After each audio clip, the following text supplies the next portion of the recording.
মৰমৰ ছাত্ৰ ছাত্ৰীসকল, আজি আমি অসম জাতীয় বিদ্যালয়ৰ সপ্তম শ্ৰেণীৰ নতুন গণিতৰ অনুশীলনী 2Cৰ 1 নম্বৰ আৰু 2 নম্বৰত থকা অংকখিনি আলোচনা কৰিম। 1 নম্বৰত চোৱা কি আছে, পূৰণ কৰা। ইয়াত চোৱা একৰ একত আছে 0.3 মানে 0.3 × 7। তাৰমানে ইয়াত আমাক কি কৰিব লাগিব, দশমিকত থকা অংকৰ পূৰণ কৰিব লাগিব। দশমিকত যিবিলাক সংখ্যা আছে এইবিলাকৰ পূৰণ। বুজি পাইছা? কেনেকৈ কৰিম চোৱা। এইটো কি আছে 0.3 তাৰমানে প্ৰথম কাম কৰিম আমি কি, দশমিকটো উঠাই দিম।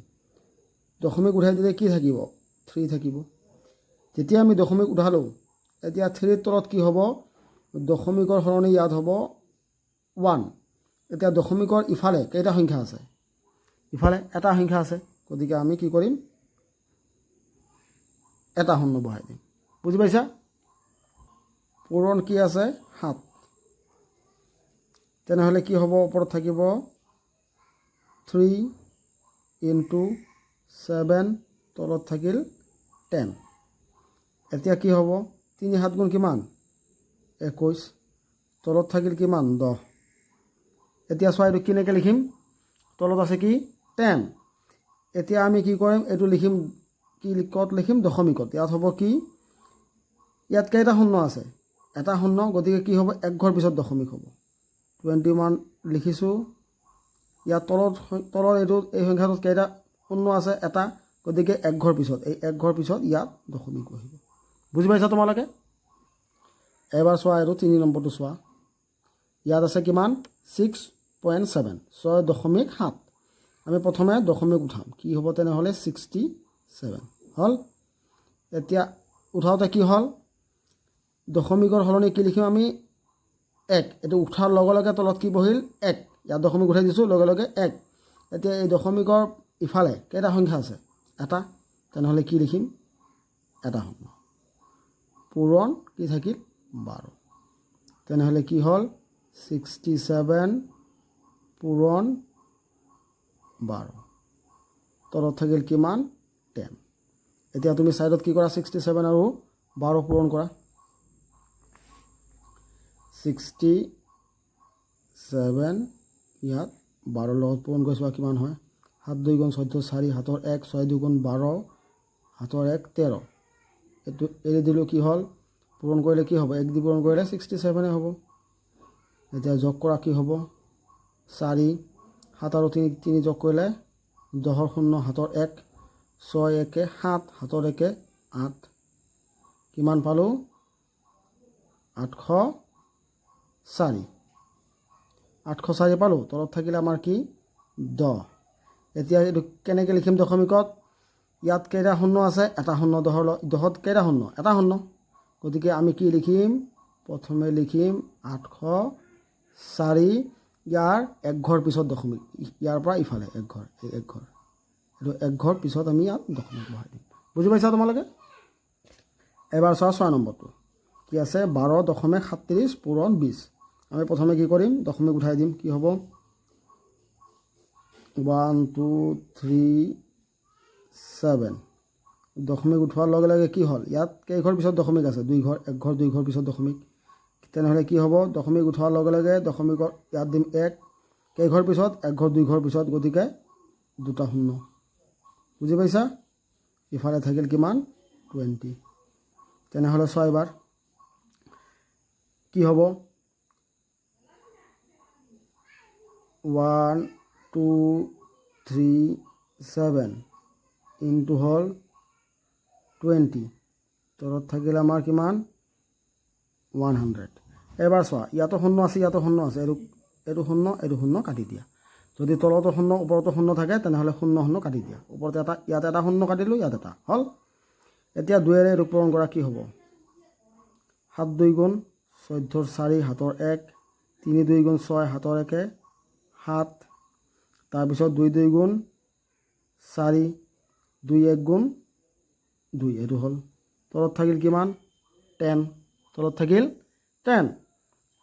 এইবাৰ আমি তলত 10টো উঠাই দিম। উঠাই দিলে কি হ'ব, দশমিক হ'ব, 2 4 7 4। ইয়াত কেইটা শূন্য আছে এটা শূন্য গতিকে এক ঘৰ পিছত এইটো এক ঘৰ ইয়াৰ পিছত এইটো দশমিক বুজি পাইছা তোমালোকে এবাৰ চোৱা 8 নম্বৰটো 8 নম্বৰটো কি আছে 4.056 এবাৰ দশমিক উঠাম 4.056 এবাৰ তলত কি বহিব দশমিকৰ সলনি বহাই দিলা 1 ইফালে দশমিকৰ ইফালে কেইটা শূন্য 1 2 3 এটা দুটা তিনিটা ইফালে থাকিল কি 2 হল এবাৰ 4056 ইনটু 2 তলত থাকিল কিমান 1000 এবাৰ 2 এৰে পূৰণ কৰা 6 2 গুণ 12 2 হাতৰ 1 5 2 গুণ 10 10 হাতৰ 1 11 1 হাতৰ 1 0 লগত 2 পূৰণ কৰিলে কি হ'ব 0 2 গুণ 0 হাতৰ 1 1 4 2 গুণ 8 তোমালোকে পূৰণ কৰি চাবা তলত থাকিল কি 1000 এবাৰ কি কৰিম আমি দশমিকত লিখিম 8112 ইয়াত কেইটা শূন্য এটা দুটা তিনিটা তেনেহ'লে কি কৰিম 1 2 3 এই 3 ঘৰ পিছত ইয়াত দশমিক এটি উত্তৰ বুজি পাইছা তোমালোকে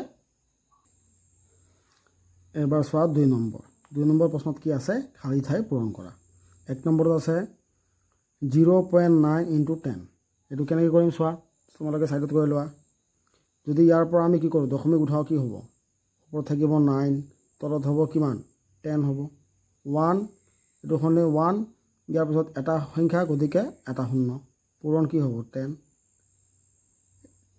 আৰু 10 কেনসেল এইটো দুটা কটা গ'ল তেনে থাকিল কি 9 ইয়াত হ'ব 9 হল তাৰপিছতো চোৱা কি হ'ব ইয়াত আছে কিমান